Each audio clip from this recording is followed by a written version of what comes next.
인텔 코어 i7 9세대 프로세서와 RTX 2060 4K 디스플레이를 품은 고급진 노트북 기가바이트 에어로 리뷰입니다. 안녕하세요. 오늘은 좀 계속 미뤄왔던 리뷰를 좀 진행해보려고 합니다. 개봉하는 영상만 올리고 이제 한 달이 됐나요? 기가바이트 에어로 클래식 노트북 리뷰입니다. 그런데 보면 제가 2달 전쯤에 분명 MSI P65 리뷰 올렸었거든요. 그것도 올해 3월에 샀었으니까 진짜 산지 얼마 안 됐었는데 제가 뭐 노트북을 협찬받는 것도 아니고 다 내가 쓸 거 내 돈으로 사는데 무슨 노트북을 또 사냐 싶을 수도 있을 것 같아요. 혹시 MSI 노트북에 심각한 결함이 있는 거 아닌가 생각할 수도 있을 것 같은데 그런 건 아니고요. 제가 원래 레노버 요가 C930 4K 디스플레이 노트북을 쓰고 있었는데 좀 고성능의 노트북을 쓰고 싶어서 MSI P65를 사는 거였거든요. 그런데 4K 디스플레이를 보다가 15.6인치 풀 HD 디스플레이를 보니까 역체감이 좀 심하게 오더라고요.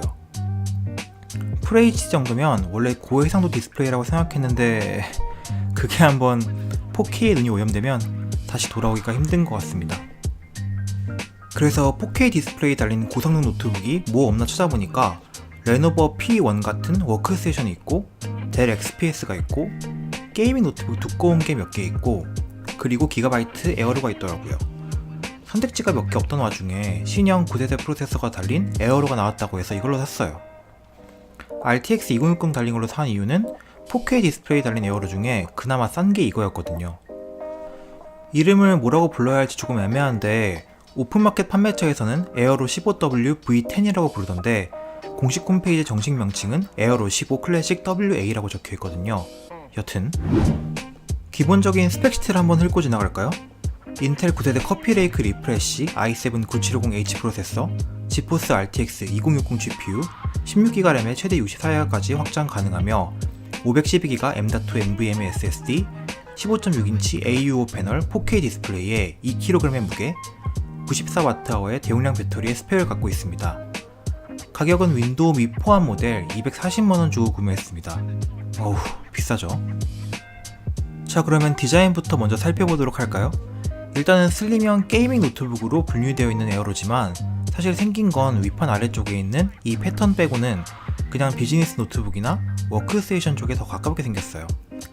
재질은 전반적으로 금속 재질이지만 옆면은 플라스틱이 사용되었습니다. 기가바이트 로고가 있고 전원을 켜면 여기에 흰색으로 불이 들어옵니다. 옆면에 포트는 충분하게 달려 있습니다. 왼쪽부터 보시면 유선 랜 포트, USB Type-A 포트, HDMI, USB Type-C 포트, 이건 썬더볼트는 아닌데 디스플레이 포트 1.4 지원하고요. 그리고 헤드폰 잭이 있습니다. 오른쪽을 보면 켄싱턴 락, 충전 잭, USB-A 포트 2개 더, 썬더볼트 지원하는 USB Type-C 포트, 그리고 UHS-2 규격을 지원하는 풀사이즈 SD카드 리더기가 달려 있습니다. 썬더볼트의 SD카드 리더기까지 포트는 따로 허브가 필요 없는 수준으로 빵빵하게 준비되어 있습니다. 두께는 18.9mm입니다. 뒷판을 보면 흡기구가 있고 스피커 2개는 아래에 배치되어 있습니다. 이건 좀 위에 올라와 있었으면 얼마나 좋았을까 싶어요. 여튼 외관은 워크스테이션스럽게 단단하면서도 부피가 크지 않고 적당히 날렵한 느낌을 주고 있습니다. 2kg의 무게는 동성능의 다른 노트북들과 비교했을 때 아주 가벼운 편에 속하고요. 특히 94W라는 대용량 배터리와 메탈 재질을 사용하면서 2kg이니까 무게는 만족스럽습니다. 다만 지문이 쉽게 묻는다는 단점이 있어요. 자, 노트북을 열어보면 일단 한 손으로 윗판 여는 건 잘 되고요. 180도 펼쳐지거나 그런 힌지는 아니고 한 135도 정도가 한계인 것 같습니다. 힌지는 꽤 견고한 느낌이 들고 윗판은 휘어보면 살짝 휘지만 심한 수준은 아니고 아래판도 금속 재질로 눌리거나 하지 않습니다. 에어로의 디자인에서 가장 마음에 드는 부분은 이 디스플레이입니다. 15.6인치 디스플레이가 있고 베젤은 위와 옆면이 다 좁지만 살짝 베젤이 앞으로 튀어나와 있어 노트북을 쾅 하고 닫거나 앞뒤로 압력이 가해질 때 디스플레이가 키보드 같은 거에 닿아서 손상을 입는 것을 방지해 준다고 합니다.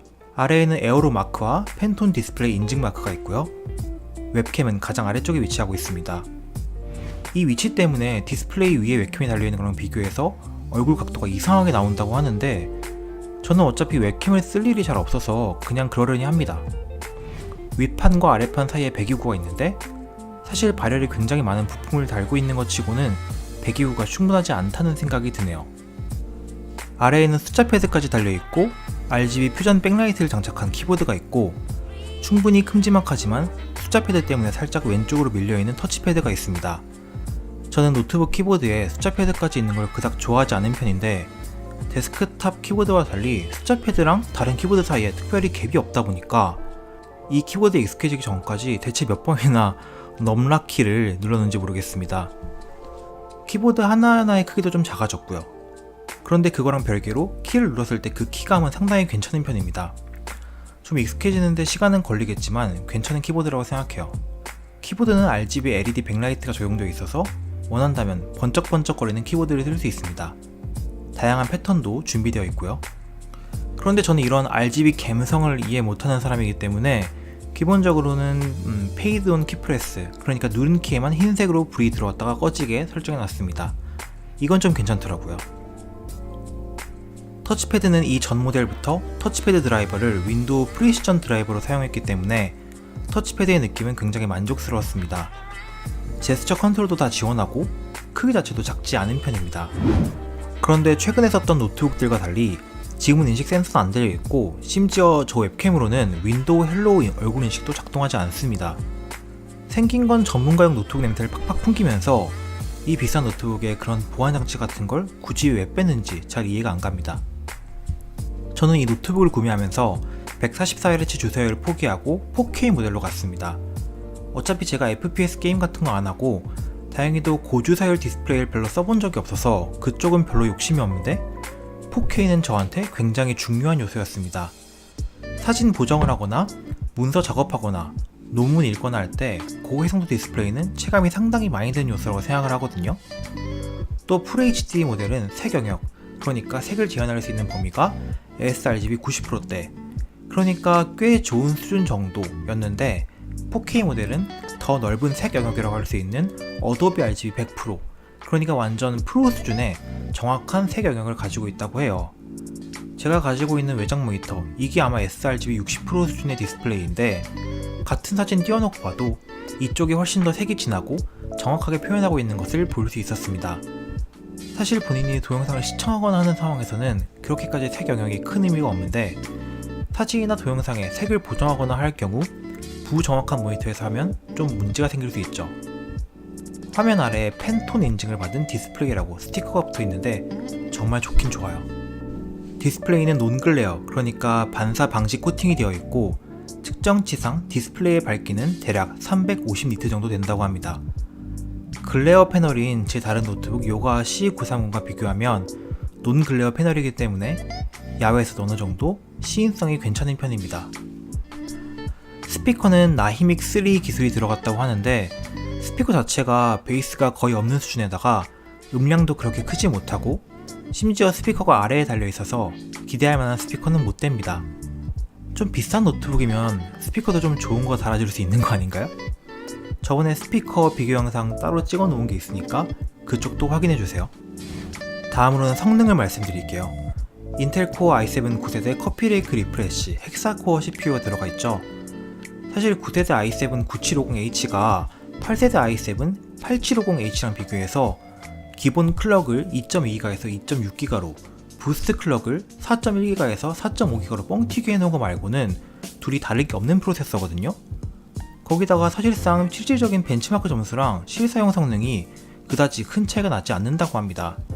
RTX 2060 이 GPU도 사실 가격에 비해서 성능이 좀 애매한 부분이 없지 않아 있다고 하고요. 뭐 어떡하겠습니까? 선택지가 이거밖에 없었는데. 그런데 이 노트북에는 마이크로소프트 Azure AI라고 내가 사용하는 작업의 종류에 따라 CPU와 GPU를 적절히 조절하고 해서 최적의 성능을 뽑아준다고 하는 인공지능을 이용한 기믹이 하나 달려있어요. 화면 오른쪽 위에 AI라고 적혀있는 게 그거거든요. 이걸 끄고 켜는 것에 따라서 차이가 날 것인지도 테스트를 한번 해볼게요. 현재 언더볼팅은 마이너스 150mV 정도 되어 있는 상태입니다. 자, 우선 3D 마크 파이어 스트라이크 테스트입니다. 우선 AI를 활성화하고 시행해 보겠습니다. 점수는 총점 13370, 그래픽 14787, 피직스 15362가 나왔습니다. 다음은 AI를 끄고 테스트를 해볼게요.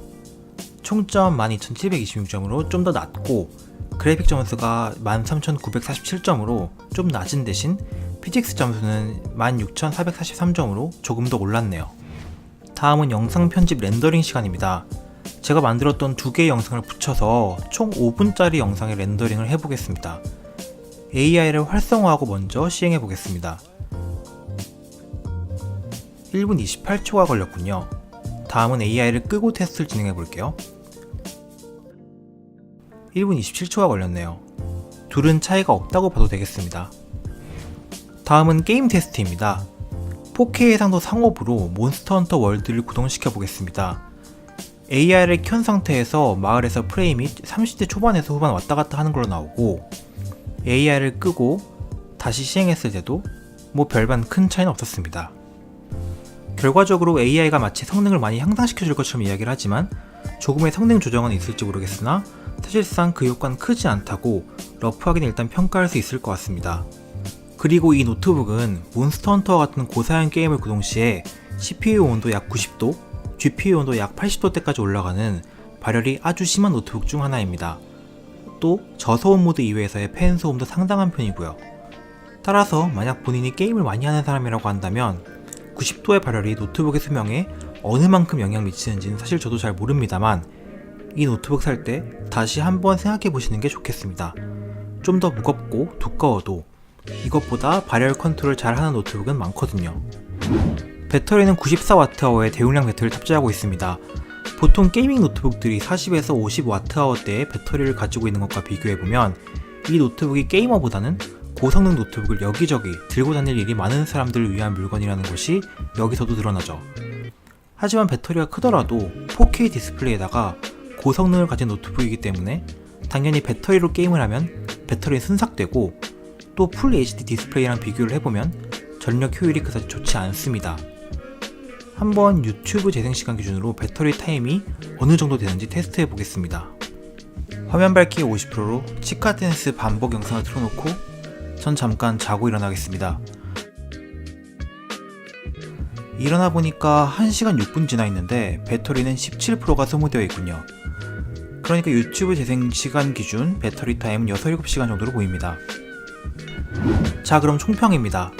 이 노트북은 게이머들을 위한 물건이라기보다는 고성능의 전문가용 랩탑을 찾는 분에게 더 적절한 노트북입니다.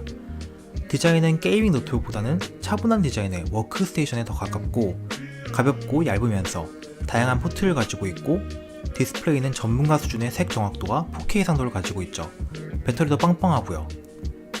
하지만 발열 컨트롤이 잘 안돼 있고 사실 같은 스펙에서도 최고와는 거리가 좀 있는 실사용 성능을 보여주고 144Hz의 주사율 대신 60Hz의 주사율을 갖고 있는 등 게이밍 용도로 사용하기엔 좀 맞지 않는 부분이 있는 것으로 생각됩니다. 하지만 본인이 노트북을 들고 다니면서 사진이나 동영상, 그래픽 작업을 전문가 수준으로 해야 한다거나 게이밍 용도뿐 아니라 비즈니스용으로도 같이 사용할 만한 노트북을 고려하고 있다면 기가바이트 에어로 클래식은 매력적이거나 혹은 몇 없는 선택지 중 하나가 될 수 있을 거라고 생각합니다. 그럼 도움이 되셨길 바라며 다음에 뵐게요.